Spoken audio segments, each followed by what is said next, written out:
예배로의 초대입니다. 수고하고 무거운 짐진 자들아 다 내게로 오라. 내가 너희를 쉬게 하리라. 나는 마음이 온유하고 겸손하니 나의 멍에를 메고 내게 배우라. 그리하면 너희 마음이 쉼을 얻으리니 이는 내 멍에는 쉽고 내 짐은 가벼움이라 하시니라. 아멘. 경배 찬송 23장 다 함께 찬송하겠습니다.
사도신경으로 신앙을 고백하도록 하겠습니다. 전능하사 천지를 만드신 하나님 아버지를 내가 믿사오며 그 외아들 우리 주 예수 그리스도를 믿사오니 이는 성령으로 잉태하사 동정녀 마리에게 나시고 본디오 빌라도에게 고난을 받으사 십자가에 못 박혀 죽으시고 장사한 지 사흘 만에 죽은 자 가운데서 다시 살아나시며 하늘에 오르사 전능하신 하나님 우편에 앉아 계시다가 저희로서 산자와 죽은 자를 심판하러 오시리라. 성령을 믿사오며 거룩한 공예와 성도가 서로 교통하는 것과 죄를 사하여 주시는 것과 몸이 다시 사는 것과 영원히 사는 것을 믿사옵나이다. 아멘. 찬송가 439장 함께 찬송하겠습니다.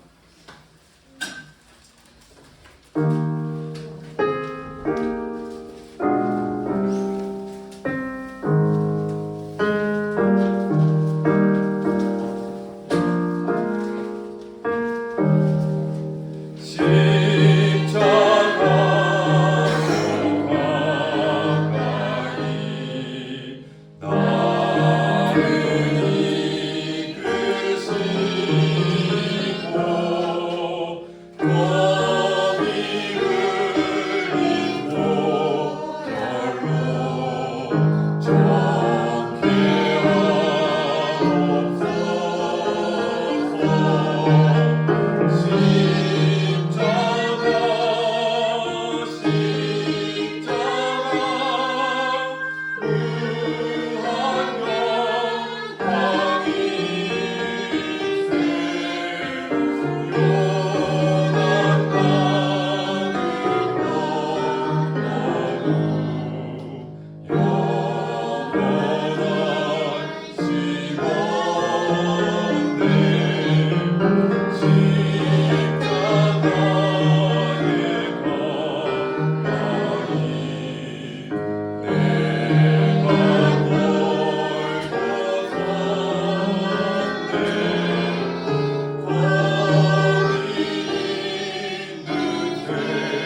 성시교도 교도문 14번 교독하겠습니다.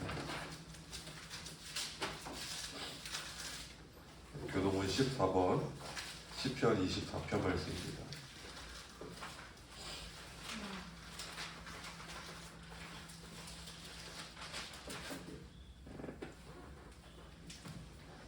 교도문 14번 시편 24편 말씀입니다. 교독하겠습니다. 땅과 거기에 충만한 것과 세계와 그 가운데에 사는 자들은 다 여호와의 것이로다.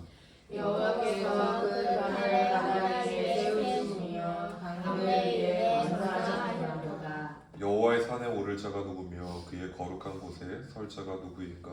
곧 손이 깨끗하며 마음이 청결하며 선생과 하나님에 기지 아니하며 거짓 맹세하지 아니하는 자로다. 그는 여호와께 복을 받고 구원의 하나님께 의를 얻으리니 이는 여호와를 찾는 소속이요 여호와의 하나님의 얼굴을 구하는 자로다. 문들아 너희 머리를 들지어다. 영원한 문들아 들릴지어다. 영광의 왕이 들어가시리로다. 영광의 왕이 누구시냐? 강하고 능한 여호와시요 전쟁에 능한 여호와시로다. 문들아 너희 머리를 들지어다. 영원한 문들아 들릴지어다. 영광의 왕이 들어가시리로다. 영광의 왕이 누구시냐? 만군의 여호와께서 곧 영광의 왕이시로다. 아멘. 찬송가 635장 주기도문 다 함께 믿음으로 고백하겠습니다.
하나님의 말씀 함께 보도록 하겠습니다. 오늘 말씀 신약성경 야고보서 1장 22에서 27절까지 말씀 함께 보도록 하겠습니다.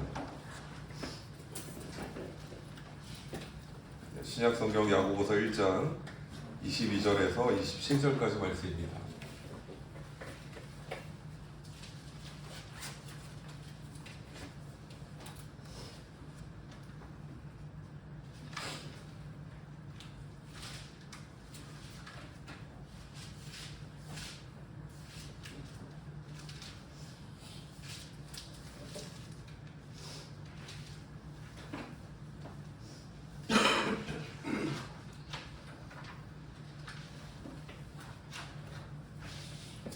야고보서 1장 22에서 27절까지 말씀입니다.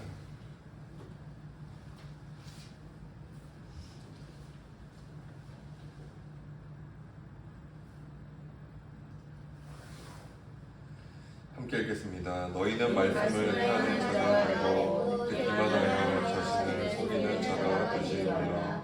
누구든지 말씀을 듣고 행하지 아니하면 그는 거울로 자기의 생긴 얼굴을 보는 사람과 같아서 제 자신을 보고 가서 그 모습이 어떠했는지를 곧 잊어버리거니와 자유롭게 하는 온전한 율법을 들여다보고 있는 자는 듣고 잊어버리는 자가 아니요 실천하는 자니 이 사람은 그 행하는 일에 복을 받으리라. 누구든지 스스로 경건하다 생각하며 자기 혀를 제갈 물리지 아니하고 자기 마음을 속이면 이 사람의 경건은 헛것이라. 하나님 아버지 앞에서 정결하고 어려움이 없는 경건은 곧 고아와 가부를 그 환난 중에 돌보고 또 자기를 지켜 세속에 물들지 아니하는 그것이니라. 아멘.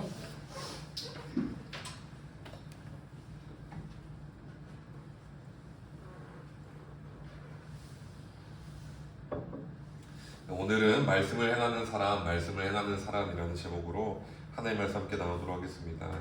마태복음 7장 말씀을 보면 예수님께서 비유로 말씀하십니다. 그러니까 집을 어디에 짓냐면 반석에 짓는 사람이 있다고 합니다. 그 사람을 지혜로운 사람이라고 예수님께서 말씀을 하십니다. 반석에 짓는다는 건 무엇입니까? 큰 위기가 와도 흔들리지 않는다는 것입니다. 이 말은 곧 우리가 믿음이 반석 위에 세워지면 큰 위기가 와도 흔들리지 않는다는 것을 상징적으로 나타내주는 그런 비유입니다. 또 어리석은 사람은 집을 모래 위에 짓는다고 합니다. 모래 위에 지으니까 흔들리잖아요.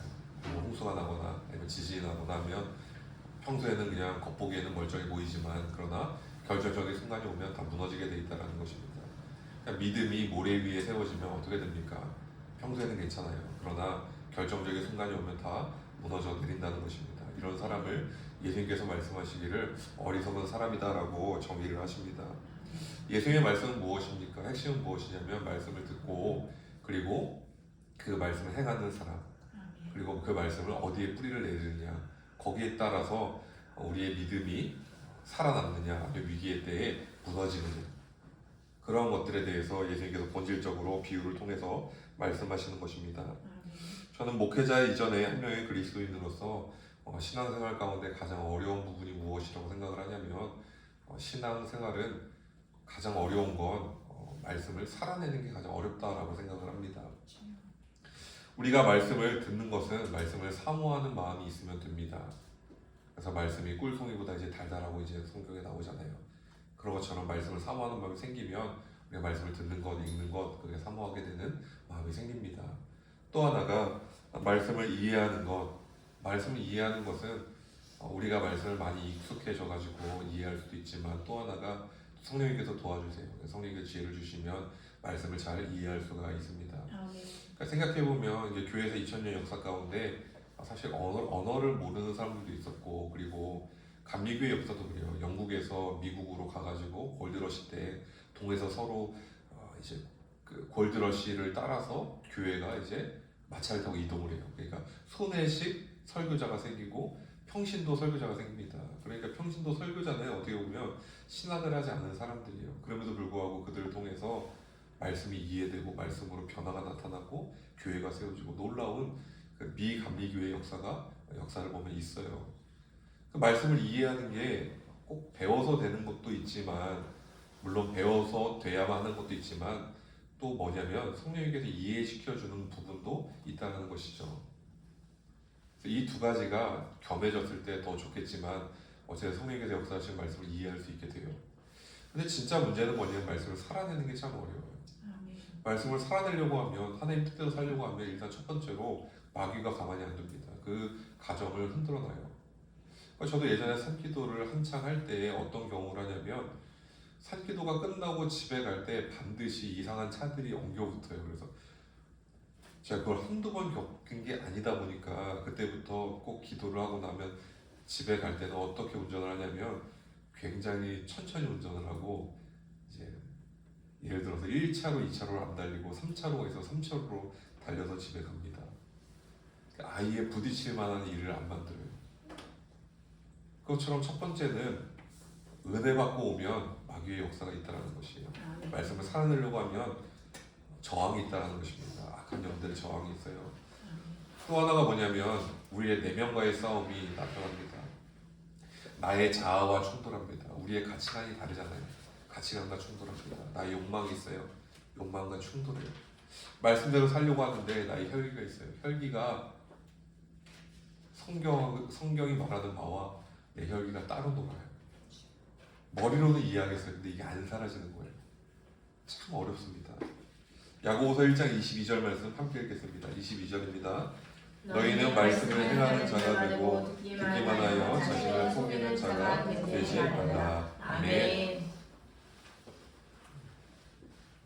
야고보서 1장 22절 말씀 말합니다. 말씀을 듣기만 하는 사람이 아니라 말씀을 듣고서 행하는 사람이 되라고 성경이 말하고 있습니다. 더 나가서 야고보서 1장 22절 끝에 말씀을 보면 구체적으로 이런 표현이 나옵니다. 듣기만 하여 자신을 속이는 자가 되지 말라고 말씀하세요. 그러니까 듣기만 하는데 왜 자신을 속이는 사람이 됩니까? 말씀을 듣는 것도 좋은 거잖아요. 그리고 말씀을 읽는 것도 좋은 거잖아요. 이게 왜 자신을 속입니까? 좀 의문이 생깁니다. 듣기만 한다는 거, 그러니까 조사가 중요하죠. 듣기도 하는 게 아니라 듣기만 하는 것. 한마디로 말씀을 살아내려고 하는 의지나 노력이 없는 인생. 그런 인생은 자기를 속이는 거다라고 성경은 말하고 있습니다. 왜 그럴까요? 한번 생각해 봐야 할 필요가 있죠. 저는 중학생 때 유도를 배웠습니다. 유단자입니다. 낙법을 기본적으로 몇 달 동안 배우고 기술을 하나씩 습득합니다. 그래서 유도하면 떠오르는 기본 종목이 있죠. 업어치기가 기본이잖아요. 근데 업어치기는 처음에 배우지만 마지막 유도를 그만둘 때까지도 가장 어려운 기술이 오버치킨 것 같아요. 왜냐면 밸런스가 중요해요. 그리고 수백 번, 수천 번 넣어주면서 기술을 몸으로 하나씩 익혔습니다. 바닥에 사는 기술도 다 배웠습니다. 당연히 단증을 따야 되니까 그 과정이 있잖아요. 하나하나 배웠습니다. 그러니까 제가 기절을 몇 번 했을까요? 당연히 한두 번은 아닙니다. 세봐도 지금 기억나는 것만 해도 한 몇십 번은 되는 것 같아요. 혹시 뭐 기절 해보셨습니까? 성도님께서 기절하면요 딱 깨면 어떤 기분이냐면 좀 당황해요. 뭐냐면 너무 개운한 거예요. 기절했다가 딱 깨면 한 몇 초, 한 몇십 초, 그러니까 십몇 초 뭐 이 정도 기절을 하겠죠. 기절하는 모습을 봐도 한 그 정도 하더라고요. 딱 깨면 되게 개운해요. 그래서 집에서 자고서 밤에 자고 아침에 분명히 난 일어났는데 눈을 떠보니까 이상한 얼굴들이 있어요. 형들이 있어요. 울그락불그락. 아 체육관이구나. 아 나 기절했구나. 기절한지도 몰라요. 그것처럼 잠에 깊은 잠에서 깬 것 같은 그 개운함이 있습니다. 듣는 것, 보는 것, 그러니까 스포츠를 듣는 것, 보는 것, 그리고 스포츠를 직접 하는 것, 유도도 그렇고 축구도 그렇고 직접 하는 것과 보는 것, 듣는 것은 차원이 다른 이야기입니다. 그러니까 직접 한다는 건 전혀 다른 이야기예요. 말씀을 듣는 것, 보는 것, 살아내는 것, 다른 차원의 이야기라는 거예요. 말씀 듣기만 하는 사람, 보기만 하는 사람이 나의 믿음이 좋다, 나는 반석 위에 세워져 있다라고 말할 수가 없다라고 오늘 성경 말하는 거예요. 뭐라고 말하냐면 모래 위에 세워있는 믿음이라는 거예요. 한 번도 살아내지 않았으니까, 한 번도 내 의지로 끝까지 말씀을 붙잡은 적이 없으니까, 정말 이해 안 되는 말씀인데 내가 살려고 해보지 않았으니까 결정적인 순간은 어떻게 됩니까? 다 무너져요. 그게 어떠한 믿음입니까? 나를 속이는 거죠. 내가 믿음이 좋은 줄 알았어. 나는 예수님 다 아는 줄 알았어. 말씀대로 사는 줄 알았어. 다 나를 속이는 그런 일들이라는 것입니다. 이웃을 사랑하라는 말씀을 살아보면 말씀을 자꾸 바꿔보고 싶어집니다. 왜냐하면 이상한 이웃들이 많기 때문이에요. 그럼 뭐라고 바꾸냐면 정상적인 이웃만 사랑하라. 말이 되잖아요. 상식적인 이웃을 사랑하라. 얼마나 좋습니까? 아름답잖아요.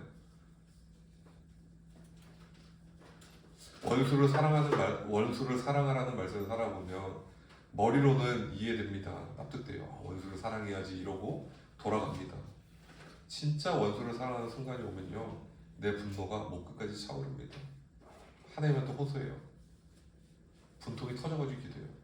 하나님, 제가 저 사람들은 다 용서할게요. 다 품을게요.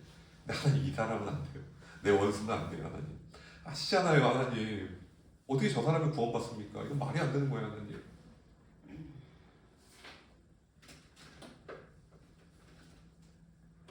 요나의 마음이 그렇지 않았습니까? 우리의 마음이 그렇지 않나요?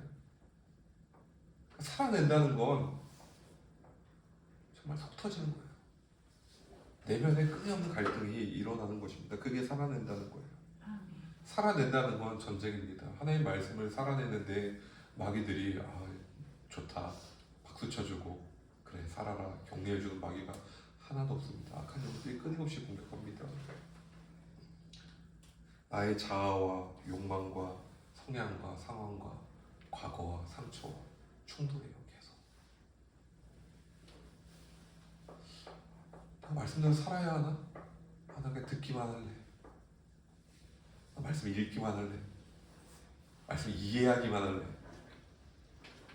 우리의 믿음이 여기에 머물러 있는가? 오늘 야고보서는 우리의 믿음이 행함까지 나가야 된다. 말씀 살아내는 단계까지 나아가야 한다라고 성경 우리에게 말하고 있습니다. 말씀을 살아내는 게 어렵습니다. 그럼에도 불구하고 그리스도인들의 말씀을 살아내려고 하는 이유는 단 하나입니다. 뭐냐면 우리가 주님을 사랑하기 때문입니다. 그리고 주님께서 말씀대로 살기를 원하시기 때문입니다. 그렇기 때문에 우리가 말씀을 듣는 것이고 말씀을 대로 살아가려고 노력하는 것이죠.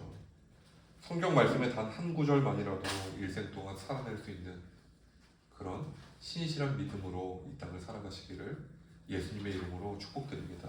네. 야고보서 1장 23에서 25절 말씀 함께 읽겠습니다. 23에서 25절입니다. 누구든지 말씀을 듣고 행하지 아니하면 그는 거울로 자기의 생긴 얼굴을 보는 사람 같아서 제 자신을 보고 가서 그 모습이 어떠했는지를 곧 잊어버리거니와 자유롭게 하는 온전한 율법을 들여다보고 있는 자는 듣고 잊어버리는 자가 아니요 실천하는 자니 이 사람은 그 행하는 일에 복을 받으리라. 아멘. 야고보서 1장 23절 말씀을 보면 거울이 등장을 합니다. 신약 성경에서 나오는 거울은 어떤 거울을 의미하냐면 오늘날 우리가 유리 거울을 사용하는데 신약 시대에는 어떤 거울을 썼냐면 금속으로 만들어진 거울을 썼습니다. 금속으로 만들어진 거울의 특징은 뭐냐면 시간이 지나면서 산화가 돼요. 산화가 되니까 조금 뿌옇게 보여요. 뿌옇게 보이는데 아예 안 보일 때까지 사람들이 그냥 쓰는 거죠. 왜냐하면 매일매일 연마할 수가 없잖아요. 뭐 전문가도 아닌데요. 칼도 그렇잖아요. 우리가 칼을 씁니다. 근데 처음 오면 매일 갑니까? 안 갈아요. 귀찮아서. 횟집 아니면 매일 가는 뭐 식당 아니면 매일 누가 갑니까? 그러니까 쓰다가 도저히 안 되겠다 싶을 때 칼을 바꾸거나 아니면 칼을 맡기거나 그러지 않습니까? 그러니까 거울도 마찬가지인 거죠. 그러니까 신약 성경에서 나오는 거울이라는 이 단어가 나오면 우리가 이해를 할 때 뭔가 이렇게 뿌옇고 그리고 상이 온전하지 않게 보이는 것 그걸 거울로 인식을 하면 우리가 성경에서 거울이 등장할 때 이해하기가 조금 수월합니다.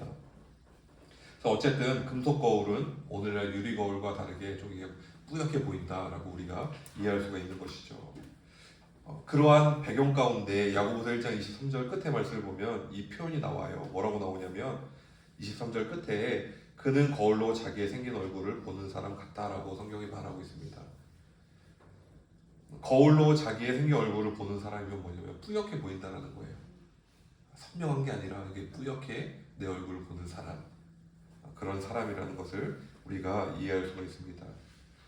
거울의 기능은 나를 점검하는 기능을 합니다. 뭐가 묻었는지 아니면 머리는 어떤지, 여성들은 화장이 잘 됐는지 이런 거를 거울 보고 우리가 보잖아요. 그것처럼 우리가 거울을 보는 이유는 선명하게 우리의 모습이 어떤지를 좀 보려고 체크하려고 보는 이유이죠. 뿌연 거울에 본다는 것은 무엇입니까? 뭔가 체크는 되는데 근데 뒤돌아서면 이렇게 뿌옇게 보이니까 이게 안 묻었나? 예를 들어서 막 입술 같은데 깨끗한가? 이렇게 조금 뒤돌아서면 이렇게 좀 약간 신경이 쓰이는 미묘하게 그런 비유를 오늘 성경이 말하고 있는 거예요. 이런 배경에서 야고보서 1장 23절 말씀의 거울이 상징인데 그 거울이 가리키고 있는 진짜 거울은 무엇입니까? 그 거울은 하나님의 말씀이에요. 그래서 오늘 본문 말씀 1장 25절 앞에 말씀 보면 자유롭게 하는 온전한 율법, 이 자유롭게 하는 온전한 율법에다 우리를 이렇게 들여다보는다는 표현이 나와요. 들여다본다는 건 뭐냐면 들여다보고서 이 하나님의 말씀이 우리를 비춘다, 선명하게 비춘다. 우리의 실존과 우리의 존재와 우리의 모습을 비춘다라고 오늘 성경은 비유적으로 우리에게 말하고 있습니다. 성경은 말합니다. 첫 번째로 말씀을 듣고 행하지 않는 사람은 거울로 자기의 얼굴을 보는 사람 같대요. 자신의 모습이 어떠하는지 있는데요. 왜냐하면 뿌옇게 보이니까 뒤돌아서면 어땠지? 라고 이렇게 뒤돌아 이게 생각을 하게 되는 거죠. 이는 금속 거울이 흐릿하고 불완전하기 때문입니다. 자유롭게 하는 온전한 율법을 들여다보는 사람, 하나님의 말씀으로 자기를 비추보는 사람은 말씀을 듣고 잊어버리는 사람이 아니라 말씀을 듣고 실천하는 사람이 돼요. 선명하게 보이니까 내가 이렇게 살면 안 되겠다. 나의 죄와 허물이 보이니까 내가 이러한 삶을 더 이상 살면 안 되겠다라는 결단이 시작된다는 것입니다. 아멘. 이 이유는 온전한 하나님의 말씀이 선명하고 완전하기 때문입니다. 아멘. 저는 말씀을 유리 거울이라고 생각을 합니다. 왜냐하면 말씀을 묵상하다 보면 내가 지나온 세월이 이렇게 말씀 가운데 투영되기도 해요. 말씀이 주는 능력이 참 좋은 것 같아요. 그리고 말씀이 이야기가 많잖아요. 그러니까 내러티브가 많다는 건 뭐냐면 그 이야기 속에 우리의 이야기와 이렇게 연결되는 지점이 있어요. 그러면 공감도 되고 위로도 얻고 하거든요. 오늘날 많은 사람들이 드라마를 많이 봐요. 저는 이제 드라마나 영화 보는 시간이 너무 많이 쓸까봐 제가 일부러 이제 OTT를 하나도 가입한 게 없습니다. 일부러 자기 절제 차원에서 결제를 안 하고 이렇게 살아가는데 드라마를 보는 이유가 무엇입니까? 그 속에 이 시대에 대한 상이 있고 그리고 삶에 대한 상이 있잖아요. 그걸 보면서 우리가 시대에 대한 공감과 그리고 우리의 모습에 대한 어떤 성찰과 공감을 하지 않습니까? 위로를 얻기도 하고. 그렇기 때문에 드라마가 많이 읽혀지는 것이죠. 성경도 그러한 기능을 많이 한다라는 거예요. 요한복음 8장 말씀을 보면 현장에서 가늠하다 붙잡힌 여인이 예수 옆으로 끌려옵니다. 사람들이 손가락질하고요. 바리새인들은 물어봐요. 예수님, 성경에 보면 가늠한 여인을 돌로 던지라고 했는데 모세가 당신 생각은 어떻습니까? 돌로 쳐야겠죠? 라고 물어봐요. 예수님께서 아무 말씀 안 하시고 땅바닥에 이렇게 적습니다. 근데 적는데 사람들이 양심의 가책을 느끼고 한 사람 한 사람씩 떠나갑니다. 근데 여기서에 대해서 사도 요한이 어떤 표현을 하냐면 예수의 말씀을 듣고, 근데 땅바닥에 쓴 말씀이기 때문에 말씀을 듣고가 아니라 말씀을 보고라고도 해석이 되겠죠. 중요한 건 뭐냐면 예수의 말씀을 듣고 하나씩 하나씩 양심의 가책을 느껴서 떠났다라고 합니다. 만약에 예수님께서 말씀을 뭉뚱그려 가지고 썼다면 사람들이 하나도 떠나지 않았을 거예요. 만약에 욕망, 아니면 불의, 아니면 간음, 행음, 막 이런 식으로 썼다면 누가 그걸 보고 양심의 가책을 느낄 것이고 누가 떠나가겠습니까? 그런데 이상하게도 성경을 보면 어떻게 표현이 되어 있냐면 하나씩 떠났어요. 하나씩. 단체로 떠난 게 아니라 하나씩. 사람이 얼마나 된지 모르겠습니다. 그러나 하나씩 떠났대요. 그럼 우리가 무엇을 생각해 볼 수가 있냐면 예수님께서 적을 때 구체적으로 적었겠다라는 것을 우리가 생각해 볼 수가 있어요. 그러니까 예를 들어서 저만 알고 있는 죄가 있죠. 성도님들 개인이 알고 있는 죄가 있습니다. 세상에 들춰지지 않은 게 있어요. 그게 적히는 거예요. 이름까지 적었을까요? 그것까지 모르겠어요. 중요한 건 뭐냐면 구체적으로 적었기 때문에 사람들이 나를 돌아보기 시작하는 거예요. 나는 이 가늠한 여인이 죄인이라고 생각을 했는데 예수님 말씀에 비춰보니까 내 죄가 드러나기 시작을 하는 거예요. 내가 죄인하게 보이기 시작하는 거예요.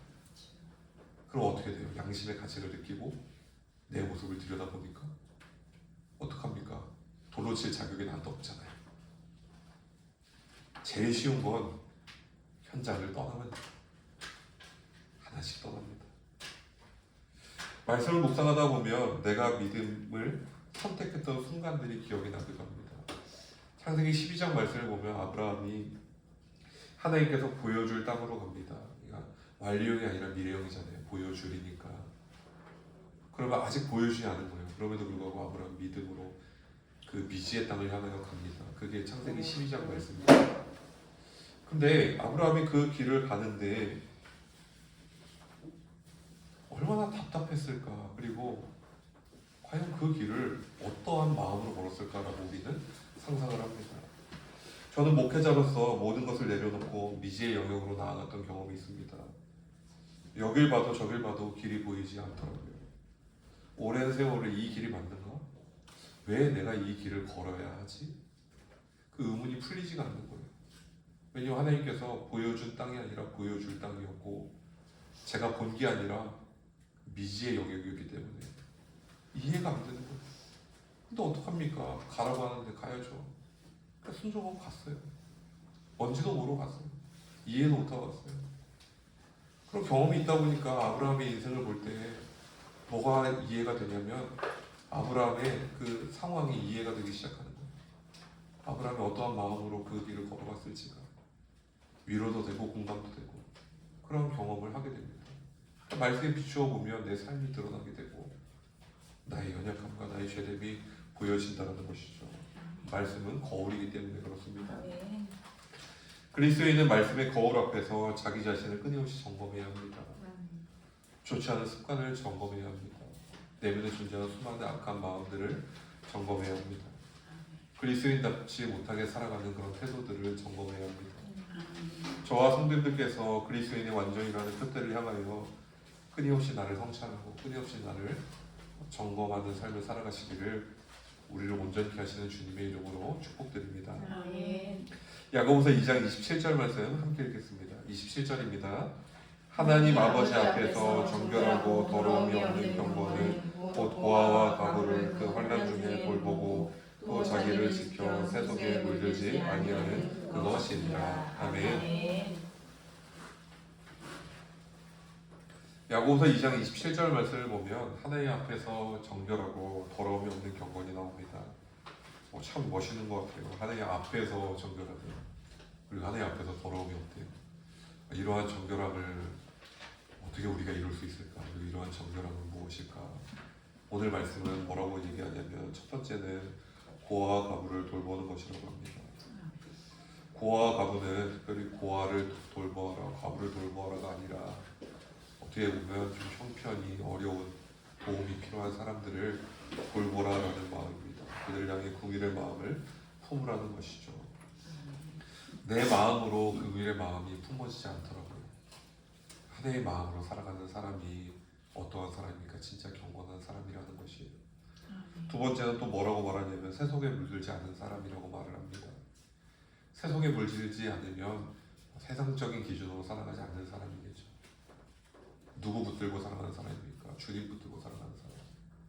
그게 세속에 물들지 않는 사람입니다. 예수님께서 빛과 소금이 되라고 하셨어요. 빛과 소금이 되라는 건 무엇이냐면 빛과 소금의 성질은 어디에 있어도 빛이 되고 어디에 있어도 소금이 돼요. 그 기능이 본질이 변하지 않아요. 예수님께서 말씀하시기를 빛이 빛을 이루면 소금이 그 짠맛을 이루면 어디다 써냐? 사람에게 던져주고 밟힐 것이다. 그리스도인의 본질이 있다는 거예요. 그리스도인의 본질이 훼손되지 않는 사람. 그게 어떠한 사람입니까? 세속에 물들지 않는 사람이죠. 주님 붙들고 살아가고 세상이 이렇게 흘러가더라도 나는 정도를 갖는 거죠. 세상이 요지경이라도 나는 주의 길을 걷는 거죠. 그게 세속에 물들지 않는 사람이고 그런 사람을 하나님 앞에 쓰더라도 경건하다고 말할 만한 사람 아닌가? 라고 오늘 성경은 우리에게 말합니다. 그리스도인은 세상에 있어도 그리고 교회에 있어도 가정에 있어도 일터에 있어도 어디에 있어도 동일한 본질을 가지고 살아가야 합니다. 아멘. 내가 상황 따라 환경 따라 변한다면 그건 나의 본질이 참된 그리스도인이 아니라는 그런 증거가 되겠죠. 그러므로 주님을 기준으로 주님 붙들고 살아가는 주의 백성으로 살아갈 때 그 사람은 주님 앞에서 경건한 사람이고 주님 앞에서 더럽지 않은 흠이 없는 그런 거룩한 존재라는 것입니다. 저와 성도님께서 이러한 모습으로 살아가시기를 주의 이름으로 축복드립니다. 아멘. 끝으로 야고보서 2장 26절 말씀 함께 읽겠습니다. 26절입니다. 누구든지 스스로 경건하다 생각하며 자기 혀를 재갈 불리지 아니하고 자기 마음을 속이면 이 사람의 경건은 헛것이라. 아멘. 말은 참 중요합니다. 인생을 살아가면서 때때로 말 한마디 때문에 곤란한 상황에 처하기도 합니다. 혹은 말 한마디 때문에 위기를 모면하기도 합니다. 저는 아주 젊을 때 말 실수를 해서 수습하느라 진탕을 뺀 적이 있습니다. 저에게 이렇게 말하라고 제안했던 사람이 뒤에 있었어요. 그런데 제가 막상 이렇게 얘기하고서 사건이 터지니까 제 뒤에 있던 분이 쓱 이제 모른 척 하더라고요. 제가 다 수습했어요. 어떡해요? 곤란하기도 하고 그런데 변명은 안 했어요. 어쨌든 제가 말했잖아요. 제가 선택한 거잖아요. 실수는 저의 잘못이니까 그 의견을 제가 수용했으니까 참 다 겨우겨우 수습은 되는데 정말 힘들더라고요. 이게 말 실수가 참 어렵다라는 걸 느꼈어요. 또 수습이 안 될 때도 있더라고요.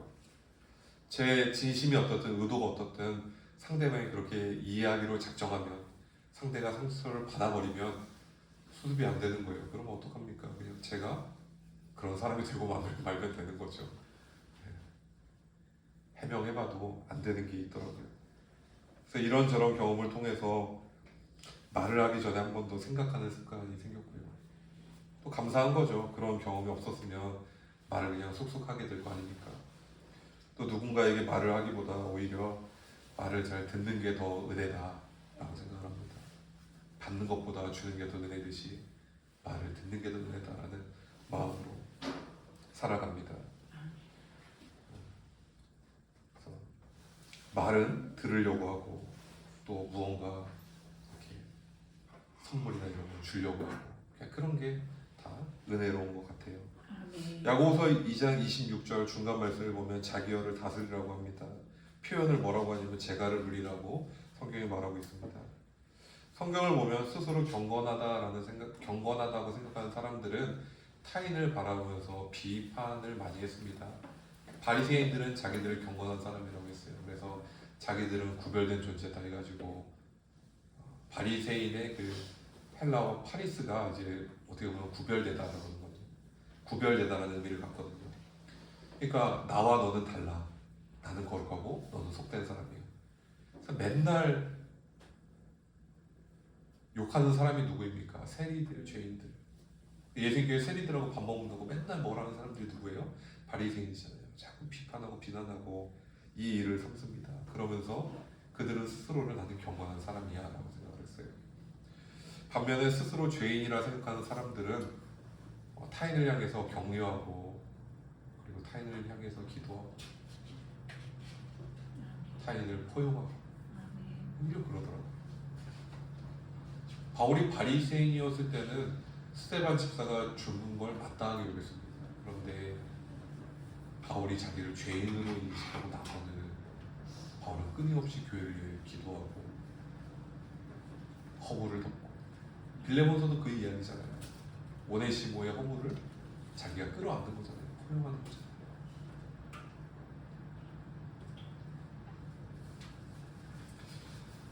누군가를 격려하고 누군가를 끌어안는 그런 삶을 살아가기 시작을 합니다. 세리들, 죄인들, 세리의 기도 예수님께서 말씀하실 때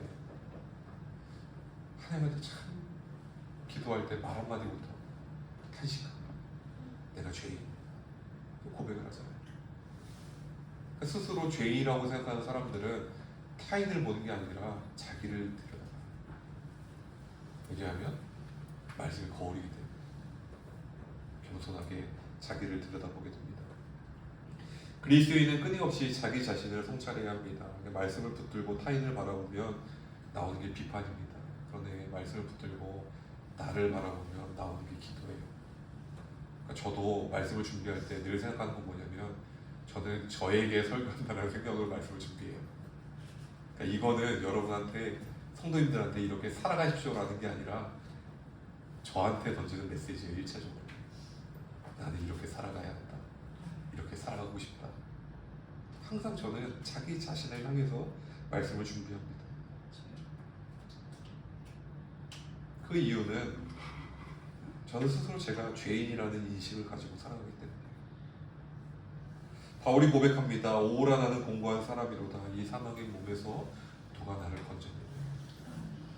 바울이 이 고백을 하는 이유가 무엇입니까? 바울은 철저하게 자기 자신이 죄인이라는 것을 인식하고 살았어요. 남을 욕할 시간에 누명을 써가지고 너무 억울한데 그거 싸울 시간에 기도하고 그리고 자신의 사명을 감당하고 그 일에 힘썼던 인물이 대표적으로 바울이었죠. 저와 성도님들께서 사랑을 입으로 말하는 사람이 아니라 사랑을 살아내는 하나님의 말씀을 한 구절이라도 주님 제가 살아내고 왔습니다 라고 주님 앞에서 말할 수 있는 그러한 신앙인으로 살아가시기를 예수 주님의 이름으로 간절히 축복드립니다. 아멘. 기도하겠습니다. 거룩하신 주님, 주의 말씀을 살아내게 하여 주옵소서. 아멘. 허물이 많고 연약합니다. 주여, 저희 자신을 들여다보면 죄가 왜 이리 많고 더럽고 추악한 마음들이 너무나도 많음을 주여 고백합니다. 저희의 추악하고 죄된 마음들을 주님 긍휼히 여겨 주옵소서. 아멘. 나를 긍휼히 바라보듯이 타인을 긍휼히 바라보고 나의 허물을 주님께서 용서하셨듯이 타인의 허물을 용서하게 하시고 타인의 허물을 바라보기보다 타인의 좋은 점, 또한 다른 사람의 좋은 면모를 바라보고 경외하고 또한 기도하고 또한 포용할 수 있는 그런 넓은 마음을 저와 성도님들에게 허락하여 주옵소서. 아멘. 이 땅을 살아가며 주의 말씀을 살아내려고 분투하는 저희의 인생길이 되기를 소망합니다. 아멘. 주님 말씀을 붙잡고 살아갈 수 있는 담대한 믿음과 담대한 마음을 주여 부어 주옵소서. 아멘. 이 모든 기도 예수님의 이름으로 기도드립니다. 아멘. 이 시간 봉헌차송 50장 1절 다 함께 믿음으로 고백하면서 드려진 예물 봉헌 드리도록 하겠습니다.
모든 것의 근원 되시는 여호와 하나님, 저희의 삶과 저희의 모든 것이 주님으로부터 흘러나왔고 저희의 기쁨과 저희의 감사와 또한 모든 평안과 모든 만족도 주님으로부터 흘러나왔음을 고백합니다. 아멘.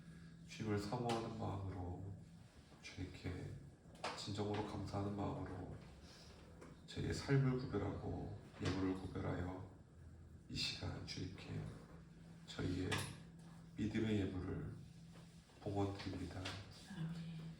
이 예물을 주님 기쁘게 받아 주옵소서. 아멘. 이 예물 속에 담겨져 있는 성도님들의 삶과 또한 그 마음을 주님 기억하여 주셔서 하나님의 계획으로 인도하여 주시고 하나님의 형상으로 그 마음과 삶을 창조해 가 주옵소서. 아멘. 귀한 예물을 통하여서 더함교회가 주의 복음을 전파하고 주의 백성들을 세워나가는 주의 몸된 교회가 되기를 소원합니다. 아멘. 이 시대 가운데 한 영혼을 세워나가는 주님께서 기뻐하시는 성전이 되게 하여 주옵시고 아멘. 또한 주님의 뜻이 이루어지는 주님의 임재가 임하는 주님의 거룩한 발판이 되게 하여 주옵소서. 아멘. 이 시간에도 저희의 모든 것을 주님께 올려드립니다. 주님만 이 모든 영광을 받아 주옵소서. 아멘. 이 모든 기도 예수님의 이름으로 간절히 기도드립니다. 아멘. 이 시간 더 함께 소식을 안내해 드리도록 하겠습니다. 오늘 주일 예배에 참석하신 성도님들을 주님의 이름으로 환영합니다. 이번 주 주중 예배에 수요 찬양 예배와 새벽 기도회가 화요일부터 금요일까지 진행됩니다. 함께 참석하셔서 주님의 은혜를 누리시기를 소망합니다. 3월 예배 일정표입니다. 일정 확인 바랍니다. 더 함께 봉헌 명단입니다. 누락되거나 잘못 기재된 성도님 계시면 저에게 말씀 부탁드립니다. 이어서 찬송가 421장 힘차게 찬송한 후에 축복 기도로 오늘 예배를 마치도록 하겠습니다. 찬송가 421장입니다.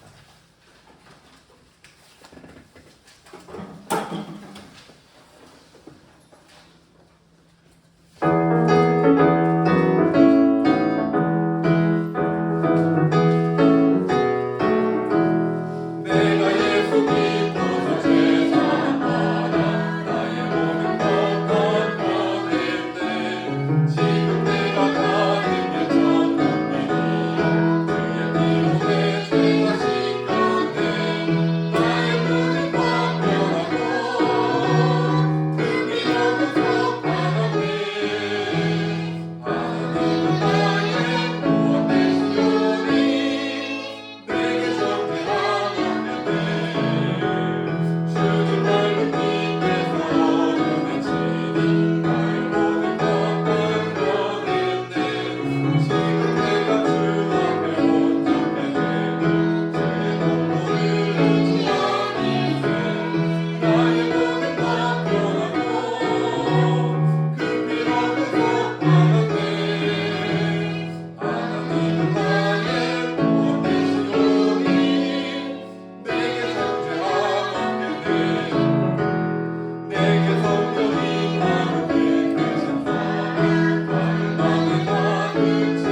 지금은 우리 주 예수 그리스도의 은혜와 하나님 아버지 아낌없는 사랑하심과 성령님의 친밀한 동행하심이 더함교회 위에 더함교회 성도님들의 삶과 그 가정 위에 더함교회를 섬기는 여러 손길들 위에 언제나 함께 하시기를 간절히 축원하옵나이다. 아멘. 아멘.